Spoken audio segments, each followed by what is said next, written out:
Throughout the history of storytelling, writers ranging from the likes of Shakespeare, Homer, and Gene Simmons' son have all thought one thing while writing. I need to make this guy here more OP, and a couple more chapters, this guy needs to be able to bust some planets. But an overpowered villain that's handled well and manages to never lose their edge throughout their story is no other than Shaman King's Hao Asakura. Frankly put, Hao is a badass that gets compared to the likes of Dio, but Dio is a piece of shit that kicks dogs, and this guy is a damn butterfly. You ain't scaring nobody, bruh. When it comes to the villains of Shonen, Hao is in a realm of his own, but before getting into what makes Hao such a great villain from a writing standpoint, I want to talk about what makes Hao cool on the surface level. Throughout Shaman King, Hao has done some pretty deplorable stuff, such as blowing up orphanages, turning soldiers into amputees, and doing the worst thing any man could possibly do, trying to steal another man's girl. But despite him doing all of this stuff, I can't help but look at Hao and think, he's still a pretty cool guy. Even though Hao has done some heinous acts, he's written with this charm and charisma that makes him admirable. He's got that whole Ted Bundy appeal going on. But putting aside his charismatic nature, what really adds to his coolness is how busted this man is. At first glance, Hao looks like a regular teenage boy, at least by anime standards. But this kid is actually 1,000 years old, and you might be wondering, what kind of voodoo this man got going on?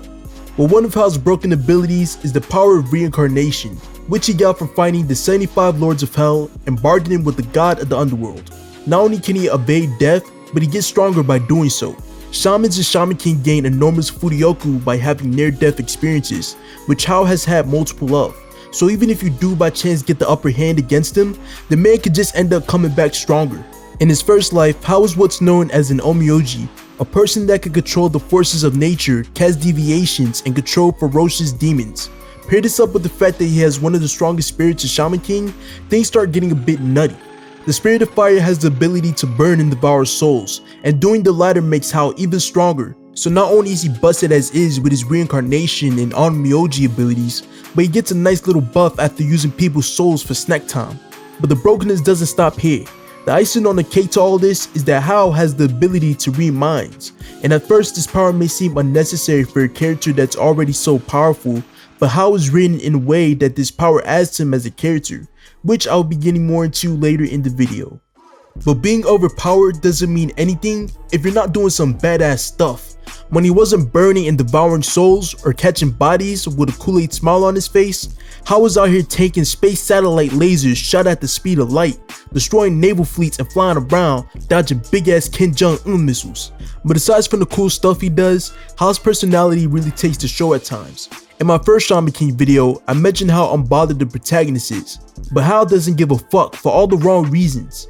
Whenever Hao appeared on the screen, I would be on edge because I didn't know what this guy would pull next. When characters were going, oh shit, it's Hao, I was going oh shit with them. Either this man would come around to exert his dominance, or someone was getting terrorized. Hao was the type of guy who would literally chop it up with his enemies because that's how much he doesn't care. And with the fact that he's the most powerful character in the series, could you really blame him? I mean, what are these guys gonna do? Beat his ass? Get the fuck out of here. This how we talking about. You know it ain't going down like that. But from a less superficial perspective, if I were to put my finger on what makes Hao such a great villain, it would be because of how he synergizes with the story and impacts the world and characters within it. Throughout Shaman King, you hear a bunch of characters talk about their experiences with Hao. Hao made me an orphan, Hao burnt my face off, Hao tricked, bitch, and annihilated my ancestors 500 years ago.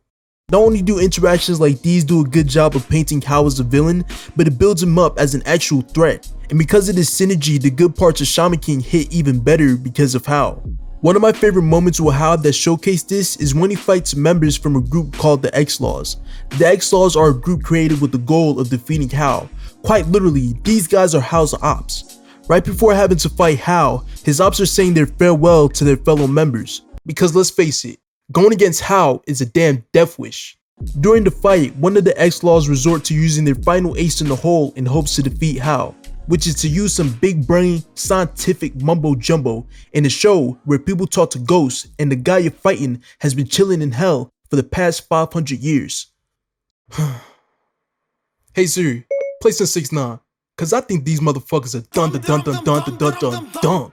and you think Hao would take at least a little bit of damage. But nah, this man busts out some shit called the Yin Yang Jutsu and strikes a pose on these dummies. So after hearing all the things Hao has been doing throughout Shaman King, you may be wondering, why has this man been going so hard? Well, Hao's goal is to destroy mankind and create a world only for shamans. At first this may sound a bit cliche, but Shaman King does a good job of showing Hao's reasoning behind this. Without giving too much away, Hao was first born during the Heian period of Japan, a time where nobles prospered but the lower class suffered. Waste filled the streets, plagues ravaged the land, and corpses rotted where they died. Because of Hao's ability to see and talk with ghosts and demons, he was ostracized and experienced firsthand the dark nature of humanity, all because he was misunderstood as a shaman. Throughout his second and third lives, he would be reminded again and again what humans are capable of. And this is also where Hao's ability to read minds comes into play. Hao was and is an empath that could feel what others feel and hear the thoughts they think. The rage and resentment of others influenced and eventually overcame him. This, alongside his past interactions with people, would help shape his decision in creating a world fit for only shamans. Now, pop quiz time with Professor Guaz. How do you be the person that is the strongest within the series, can reincarnate, read minds, and is just plain old busted? Motherfucker, you don't. And this right here is one of my favorite parts regarding Shaman King. Shaman King went about a really interesting way of handling a character that is OP. Instead of trying to just make your average villain that gets built up to only be beaten through power-ups or hard work, they instead have characters scramble and try to figure out how to beat the unbeatable. And because of decisions like this, the story goes a different route from your typical shonen. Hao isn't just an obstacle made to be overcome by our main cast, but rather is used to help convey the story's themes and values.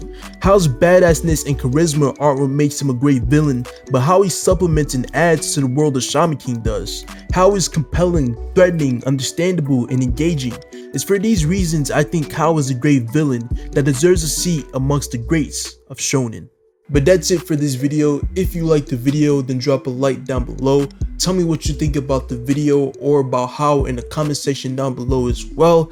And if you enjoyed the video but you're not subscribed, then consider subscribing. But that's it for this video. I'm about to... Hey.